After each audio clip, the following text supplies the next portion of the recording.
May peace and blessings be upon you.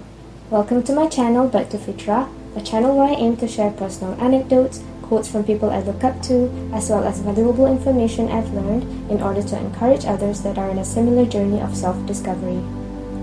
In this video, I'm going to share the story of how I came to live in a remote countryside after living in the city for all of my life. I was born and raised smack dab in the middle of a city where I got to see one of the world's tallest towers straight from the windowsill of my house. The hustle and bustle of city life never ends. I was always in a rush from preschool years to my high school days, always riddled with anxiety to be the best student or daughter I could be, to achieve meaningless goals and titles and beat my peers to the top. When I got to university and had more freedom to do what I want and take courses of my own choosing, the crippling anxiety followed suit. It's like I had this ingrained response in me to always be in a fight or flight mode, to be productive at all times, and to achieve everything that society deems is worthy to be achieved. I kept waking up with an impending sense of doom, of feeling like I needed to keep proving to myself and others that I'm worthy. As time went on, I knew it wasn't healthy for me to live that way anymore, and that I needed to find ways to keep myself afloat.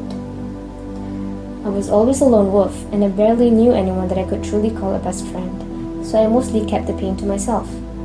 I've never felt at home with another human being, so to deal with all the pent-up anxiety, I just end up getting closer to God. I relied on Him to find comfort within myself. When the pandemic hit, the isolation that followed suit was a blessing in disguise. I had more time alone with God. I cried my eyes out and asked for His help in any way, shape, or form that He deemed suit me best. Not long after that, I found someone, a companion that would soon turn out to be my current husband, who I believe is truly a godsend. My soul mirror. I finally found someone that I could confide in and truly feel at home with. But even with someone that fully supports me by my side, I understood that deep healing comes from within. I believe that God doesn't change the condition of a people until they change what is in themselves. Hence, the self-discovery journey began. This journey, the jihad of the soul, is truly a rough path, but the most rewarding path that someone can embark on.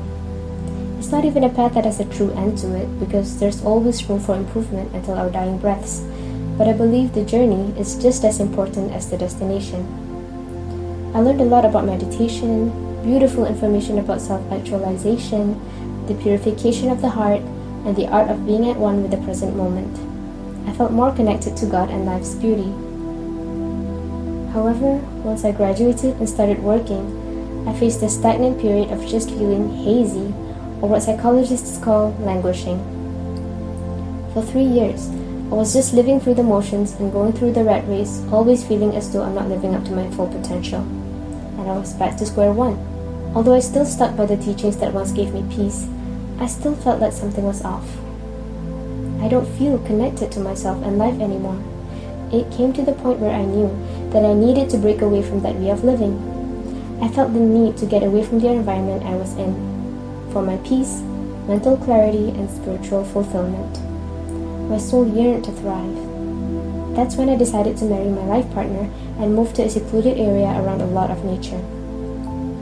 I'm now back to focusing on my journey of healing and of returning to my inner self, or what I like to call Fitra, and I'm slowly improving day by day.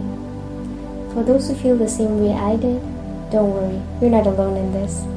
Let's build a community of self-healers so we can heal ourselves deeply and help others around us heal as well. Please remember that your worth is not tied to people's perceptions of you.